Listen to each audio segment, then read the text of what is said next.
And we are live. Welcome, mystery and thriller fans. Happy New Year. We are kicking off with a very lit lineup this 2023, our first broadcast of the year. I'm so excited to be back with you after a 2-week hiatus. And I'm so excited that our very first author of the year is the incredible Rebecca Kelley, here to give us the inside scoop of her brand new book out today.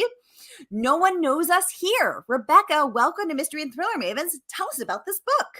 Well, thanks for having me, Sara. Well, my book is called No One Knows Us Here, and it's about a 23-year-old, Rosemary, who is living in her ex-boyfriend's closet, just trying to make ends meet when her younger half-sister, Wendy, shows up on her doorstep. And her younger sister was recently orphaned, and she's asking to be taken in by Rosemary, and Rosemary is kind of hesitant to do so, or doesn't believe she even has the ability to do so. And then she ends up doing a lot of desperate things to make it work, including, well, including signing on to be the paid girlfriend of a kind of quirky billionaire tech startup guy. Whoa. Well, as the book says, we do what we have to protect those we love in this electrifying story about two sisters' desperations and the lengths we will go to take care of our own. So we can't wait to get into every delicious detail. We're going to do just that right after I welcome everybody. So we are going live to 6 different destinations across Facebook and YouTube. So no matter where you're watching from, you're in the right place. It is the right time. It is a Mystery Monday. And because Mondays can be murder, we're going to make them a little less painful for you. So if you've been here before, you know the drill. And if you're new, welcome. We're so happy to have you. Here's the drill. Every Monday, I give you my handpicked featured authors, and you get to ask them anything. So ask Rebecca about this billionaire tech guy. Ask her about the living in the closet situation. Where did this come from? Where was she when brilliance struck? I know I need to know. Get the questions going in the comments. I'll get them right over to her. Catch a Clue, aka Wendy. Hey, girl. Happy New Year. She's saying hi, Sara and Rebecca. Welcome to the conversation, Wendy. Anissa Joy, hey girl, happy New Year. She's saying hello, Sara and Rebecca. Happy New Year to you. Great to have you, Anissa. Welcome. Just scrolling through these comments. Okay, so let's kick off with some questions. I'm going to ask first, Rebecca, where were you when this idea struck? How the heck did you come up with this crazy idea? Tell us everything. Actually, I came up with this idea. It must have been over almost 9 years ago. It was in 2014. I was writing for Bustle, and I wrote this listicle on classic novels that would be better with female protagonists. It was a bit of a funny listicle. It's still out there if you Google it. But one of the items on the list was Crime and Punishment. And I just started thinking, what if Raskolnikov was a woman, and how would that make the story different? And that was how it all started. And I just started thinking about that. And then I think I even reread Crime and Punishment, trying to think, how can I make that work? And then eventually it spun into the story that's now No One Knows Us Here. Although it's definitely not a retelling of Crime and Punishment. Not anymore. It just went a different direction. So no Russian suffering, cold, long winters, all the good things. There's some sort of Russian-esque suffering, I suppose. Russian-esque suffering. We are here for it. Sophie Ann joining us from YouTube saying, hi girls, thanks for the show. Excited about the topic as well. Yay. Sophie Ann, welcome to the conversation. Let us know if you have any questions. Anissa saying, wow, what a great inspiration for your book. Okay, so you were writing for Bustle. You wrote a listicle, which is it for those who don't know, because I didn't. I had to look it up. A listicle is a list and an article, 10 great books that would have been better with female protagonists. And you started thinking Crime and Punishment. What if a woman led this? Now, did it take you the whole 9 years to write this book, or did it marinate for a couple? Give us the scoop on the writing process. How long did that take, soup to nuts? I feel like I must have actually started writing it in about 2015. And It did take a long time to write. I just kept coming, like, getting writer's block, basically, like, going so far and then not understanding how I would move it forward, but I just kept thinking that I wanted to make it work. And then actually what made me finally write the book was that I wasn't inspired, and I was thinking, why am I not inspired? Because I used to, like, get very inspired and just be able to write, like, crazily and write large amounts, and I just wasn't able to do it anymore, and I did a lot of research on that, and then it seemed like a lot of other writers out there were saying, "Well, you can't rely on inspiration. You need to, just sit down and write it." And I didn't like the sound of that because it just sounded kinda boring and like it just wouldn't work for me without that inspiration. But Right, I talk about decided Russian suffering. yeah, Writer's block. I decided to give it a try though, and I just vowed to sit there and set a timer and write for an hour a day, and I thought I would do it for 30 days just to see if it worked. And after 30 days, I wrote 24,000 words. And so I decided to continue it, and I kept a streak of 411 days. And so I wrote this book 1 hour a day for 411 days. And after that, I had a first draft, but it was huge. I mean, it was probably like 500 pages long. Maybe it was longer Crime than and the Punishment. original It was Crime and Crime and Punishment. Punishment. And then I had to really edit it down before I even sent it to my agent. Wow. Okay, so I am fascinated by all of this. So, first of all, for writer's block, you couldn't find the inspiration to get started. So, first of all, does that still happen to you? Because it happens to me. Yeah, definitely, which is why, like, I now know that if I am not inspired, I don't need the inspiration, and I do need to set a timer and just write something. I mean, even if it's bad, you can always go back and edit it, but you can't edit a blank page, as people seem to say, and that is true. So, you wrote it an hour a day. In 30 days, you had 24,000 words. So, it's almost 1,000 words a day. And then in the next 411 days, I love that you tracked that. You churned out this book, which was Crime and Punishment length saga. Then you had to cut it way back. How long was it? We're talking 1,000 pages? Um, I think it was I do have it written down somewhere. It was something like 150,000 words. And then but now it's just a normal length. I think it's 333 pages, the actual book.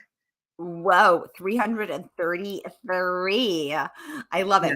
it. Okay, cool. So then in 411 11 days, I love this the specificity of that.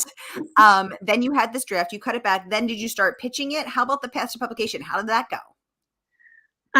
Well, I have a past publication which is called Broken Homes and Gardens, but it's really in a different genre. And so it didn't apply actually to this book, which is more in the domestic suspense or psychological suspense category. But my agent, once I finally showed it to her, and I don't even remember when that was, I think it was something like 2018. I remember she didn't start pitching it or shopping it around until January of 2020, which, as you know, was probably not the best time to start shopping a book around because all of a sudden this global pandemic started and then it seemed like everything shut down. I just didn't hear anything like back about like how the book was doing, getting shopped around. And actually, I just assumed nothing happened. Like, I assumed she was getting rejections and just not telling me so that she wouldn't, disappoint me. Great. And a year and a half went by, and then it was June of 2021 when she said she had interest from an editor. And I was just shocked. Like, I really thought she had stopped shopping it around. And yet, Right. but yeah. And then it didn't get published till just now. So it's just such a long timeline for this book. I think people don't know because I didn't know. It's usually a 2-year process. I mean, it is not a speedy or a short process. It is a marathon upon a marathon. Like you better be fueling up on those Cliff Bars and Gatorade because it is a lengthy, or in Yeah. my case, cheese and crackers and wine. Whatever fuels you. Oh my goodness. Okay, loving all these questions. Thank you so much. We're gonna get to all of them. Susan would like to know what writers, I think she meant to say, have inspired you. Um, I think about this quite a bit, and the answers I have never really match the genre that I write in. Because one of the writers that Ooh, really inspires me is Beverly Cleary. You know, she wrote the Ramona Quimby books, yeah. and she's a Portland author like me. Um, Definitely in a different genre. I don't think she has any murders or tech billionaires in her work at all. Um, but what I love about her books, and I revisit them a lot, even though they're children's books, and I like her young adult books like 15 and The Luckiest Girl. But she's able to take these really ordinary moments, like you know, a boy asking you out, or I don't know, doing something embarrassing, and just making it into high drama. And I feel like that's what I always wish or hope that I can do as a writer. Just take the ordinary moments and make them exciting, not exciting, but more like something that resonates with people.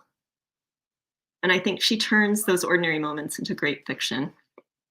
Oh my gosh, that's such a good point because I think so many times we sit down and we think, okay, we have to have this big idea, this brilliant idea, this, explosions or whatever, like these exciting, big, dramatic moments. But actually, the books that I love most hone in like a microscope on the ordinary, and it's in seeing the cracks in a relationship or the insecurities in one's own self that when you really hone in on, just like when you look at anything under a microscope, it becomes so much more multifaceted and layered. I love that Rebecca, that Beverly Cleary, who is a children's author, who we've all read, Ramona Quimby, or not all of us maybe, but I did, and that she inspired you to become a writer. That's so cool.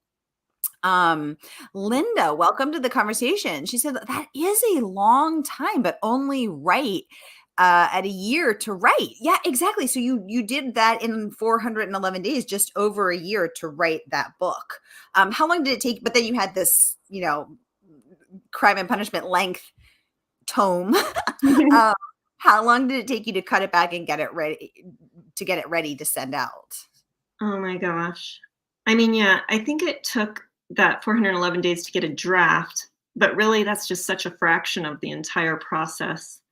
So I think I took at least 6 months. Oh, one thing I did, and I like this part, I actually like the editing process maybe better than the writing process because I feel like it's more freeing because, like I said, you have the words on the page so you can kind of manipulate them, figure out what belongs and what doesn't. But I like to maybe do highlight stuff, like track all the characters and try to figure out what all the themes are and how they all connect. Kind of, I don't know, the fun part of editing. I probably spent 6 months to whip that into shape. Ooh. I like that you're sharing that first draft is only a portion of the process, because when I started writing, I thought that was the big part of the process and the hardest part of the process, and that was, for me, the easiest part of the process. The editing was both the most time-consuming, and difficult hard part for me. So yeah, Linda, you're honing in on that was a quick writing process, but then Rebecca, you're sharing that was only the first part of the process. Well, after the moment of inception of that Yeah. story. So what have you learned? Are you, from this process that you're going to apply to your writing going forward? Are you going to, what are you going to do differently? What are you going to do the same? What are you working on now? The thing I've definitely taken with me is just the set the timer and write and don't wait for inspiration because I think I could be waiting forever. Although, obviously everyone likes to write with inspiration. Like when those times when you feel like I have to get this down. I mean, obviously Yeah. that's more fun than setting a timer and just sitting there and looking at Yeah. your screen. But you get some momentum going when you start doing that timer thing. So I am trying to do that again. for what I'm working on now. And I just started something new. I don't know exactly where it's going, but I'm also taking inspiration from an old classic, this time An American Tragedy by Theodore Dreiser. And and also, of course, female protagonists, seeing where I can go with that. Ooh, very cool. So, it's my neighbor, whose name is also Theodore, but he goes by Teddy. That's his favorite book is Theodore Dreiser's An American Tragedy, and I've actually never read it. And he said, "Oh my God, Sarah, you have to." So that is on my New Year's resolutions, to read. Wendy, aka Catch a Clue, is saying, "Oh, that's her all-time favorite." So Wendy, are you intrigued by this retelling with a female protagonist? I think Rebecca's gonna swizzle our brains and give us something new and exciting. Wendy's saying, I have to read it. Ooh, she's saying she sure is excited to see what you can do. So have you read it multiple times to really immerse yourself in that world, Rebecca? Or do you not want to get too close to it so you can stay fresh and creative in your retelling? Well, probably again, I'm not even going to consider it a retelling by the time I'm done because, like I just like to go there as a starting point and see where it goes. But yeah, I read it first a long time ago and I loved it. I mean, it's a really long book, but you get really sucked in. And and also Theodore Dreiser actually based the book on a true crime that happened in his lifetime. So it was like um in the 1800s, what happened, there was like a boy who worked at a hotel who met a girl, and then she was a poor girl, but then he meets another girl who's kind of um, more connected and rich, and so then he has this kind of love triangle situation, and then he does something quite desperate to get rid of one of the girls and pursue the life of his dreams, but it all comes crashing down. And it's a Wow. true story. It was a true story. Wow. Oh my gosh. Wendy is saying she had no idea. She did not know that it was based on a true crime. And Wendy, this is your favorite book of all time. How cool is it that you have learned something new about your favorite book of all time right here on Mystery and Thriller? It's very cool. I didn't know that either. Thank you for letting us know. And now we can't wait to see what you do that is inspired by it, Rebecca. Very cool. Um, what do you yeah, because I think there's something about it's interesting also to know because I'm a true crime fanatic. And it's interesting to know. I think we think of that as a new phenomenon with podcasts and documentaries. So I think I'm fascinated to know that this uh cultural interest and obsession goes back to the 1800s. I had no idea. Yeah, An American Tragedy will be 100 years old in 2025. And that was something I just recently learned too, that it was based on a true crime. Like I didn't know that. I just thought Theodore Dreiser had made it up. But yeah, the fact that it happened and that I was also surprised to learn that this was the kind of thing writers did even back then. Yeah. So there's something primal and everlasting about that, I guess. Now, Rebecca, let's talk a little more about No One Knows Us Here. So, first of all, y'all, the book came out yesterday. So, happy book birthday. Happy New Thank you. Year's to us. So, the book's out now, y'all. And you can grab your copy right here from our favorite woman owned independent bookstore, Murder by the Book. So, no matter where you're watching from, here is the link. If you're on YouTube, if you're on Facebook, here's that link. Click and grab your copy of No One Knows Us Here, and then and immerse yourself in this story, now knowing how Rebecca created it, the crime and punishment connection and everything. And then hop over to Facebook to our free Mystery and Thriller Mavens Facebook group, free and open to all, where we will continue the conversation about this book after everyone has read it. We can share what we think. So grab it, you guys. And then I want to talk, Rebecca, about this sister relationship. So first of all, I need to know, do you have sisters? Yeah, I do have a younger sister, but she's only two and Mm. a half years younger and not much younger. And she's not orphaned. Has she ever turned up on your doorstep and asked for help, forcing you to make some crazy choices? No, she hasn't done that either. Okay, so I thought not. But has your sister relationship informed your creating of this sister relationship? Your because sister relationships are so fascinating. I have two sisters, and there's something really interesting about that. I didn't draw on my relationship with my sister as much as my relationship with my daughter because I wanted Wendy to be a young teenager, and Rosemary was at the time like about 23. And so I Oh, wanted her to feel kind of disconnected from Wendy as a sister because growing up, she was a much older sister and she did love her younger sister. But then for various reasons, she moved away and wanted to disconnect herself from her family. She felt like they were better off without her, maybe. And so when she shows up, Rosemary's thinking, like, what am I going to do with this 14-year-old? And not only is she 14, but she's acting kind of older than she should, like wearing makeup and like drinking wine. In fact, her roommate had invited her in and they were just sitting there like laughing and drinking wine together when Rosemary comes in. And she's like, that's my little sister. Not a, you know, 18-year-old. And so she really struggles with having this really younger sister and not knowing how to take care of her. interesting. So you drew on your relationship with your daughter more than your sister to create that. Yeah, kind of more like what's a young teen like? My daughter's 16 now, but when I started writing it, she was more of the tween age. So I was kind of thinking Mm. like, what would I be like when I was 23 if I had to take care of a kid like this? Right. Right. Well, clearly that question and that conversation that you had in your writer brain has spurred some very interesting answers, which you render on the page. Oh my gosh, Diane just sent in 3 super cool questions, and we're gonna get to every single one of them. Let's kick off with the first one. First of all, how did you celebrate on release day? It was the first day of the year. It was New Year's Day. Rebecca, what did you do? Did you pop some champagne? Did you wear your PJs all day? Give us the scoop.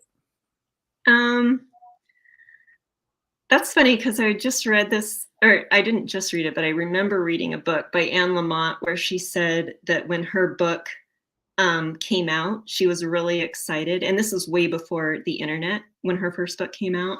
And so she woke up with all this anticipation, but then nothing happened. Like phone didn't ring. And she's like, oh. And so I was kind of prepared for that to happen to me too.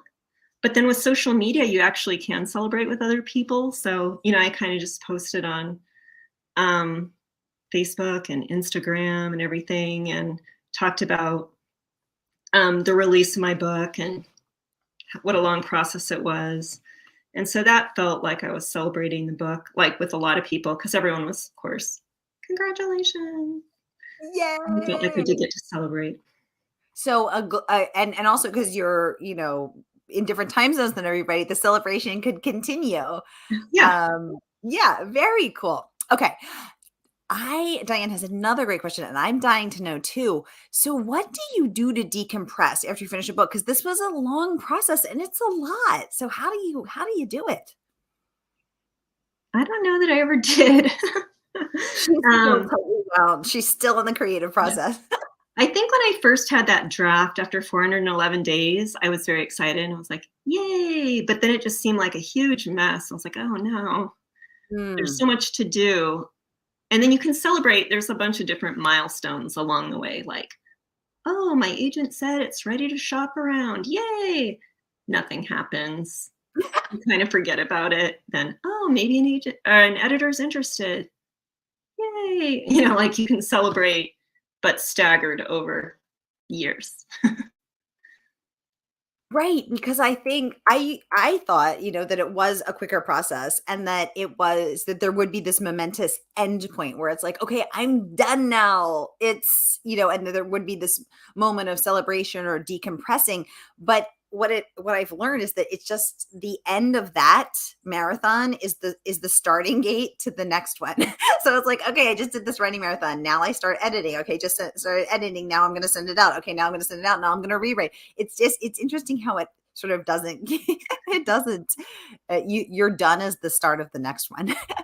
I know. um, Like, in the movies, they're always like, "The end," they're typing, and then they just, like, cut the whole thing out, and then in the next scene, you, like, see the book on a table at the bookstore.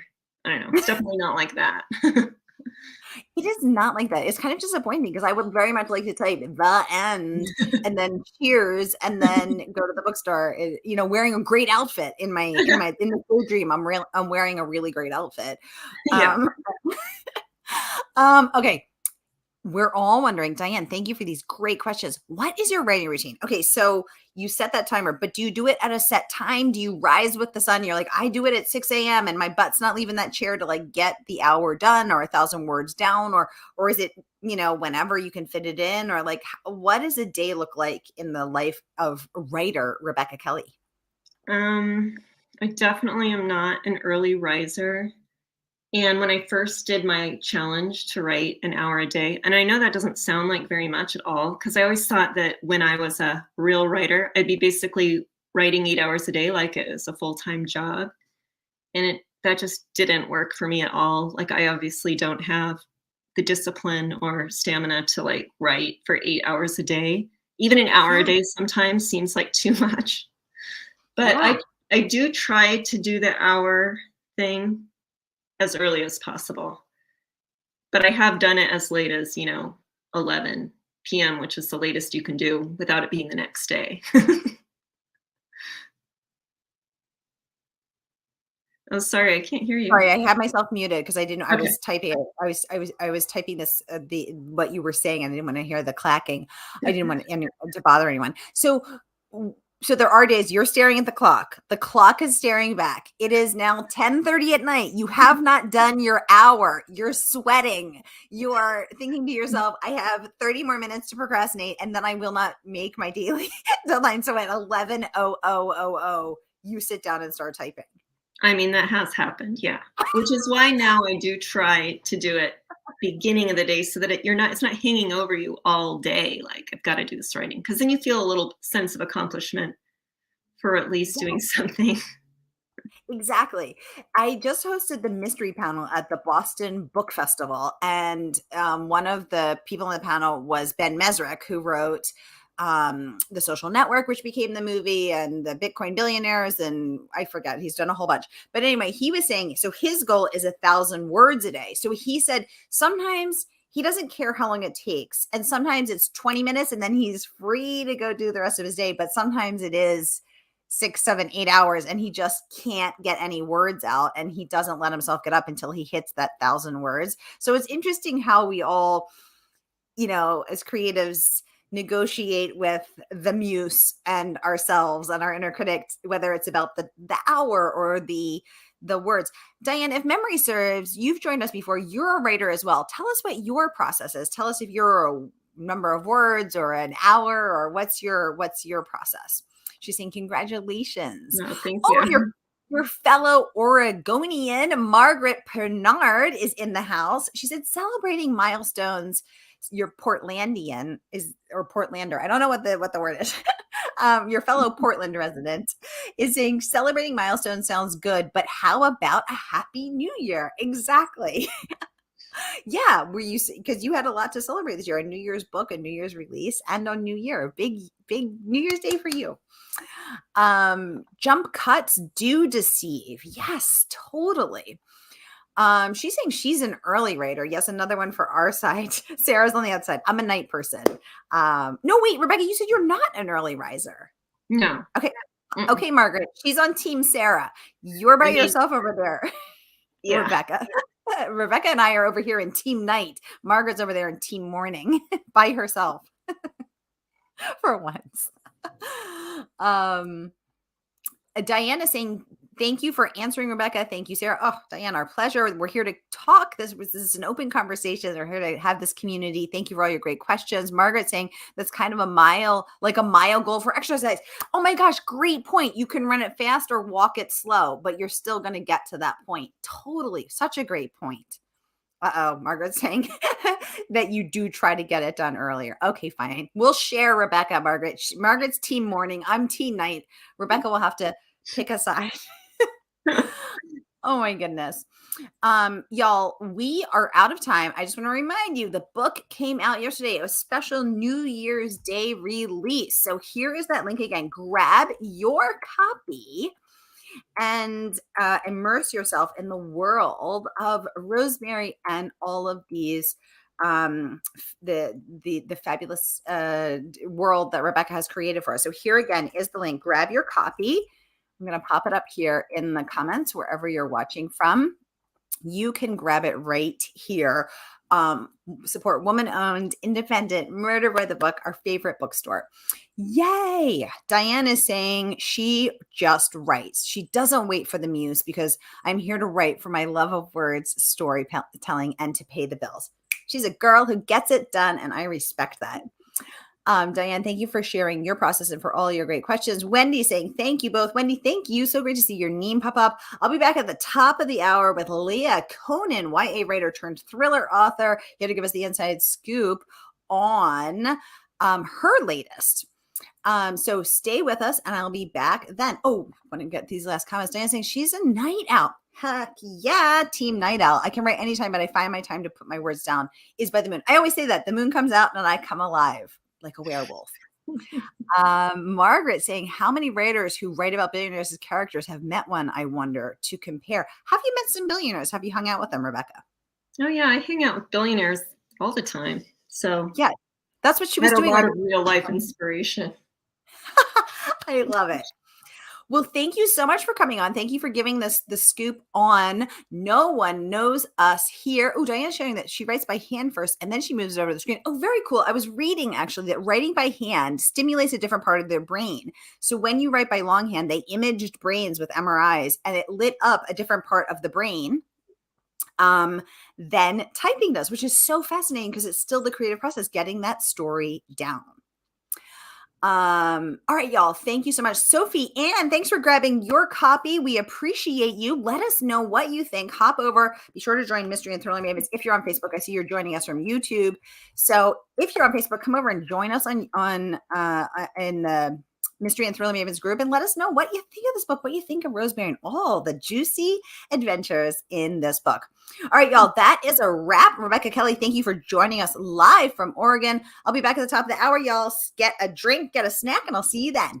Thank you.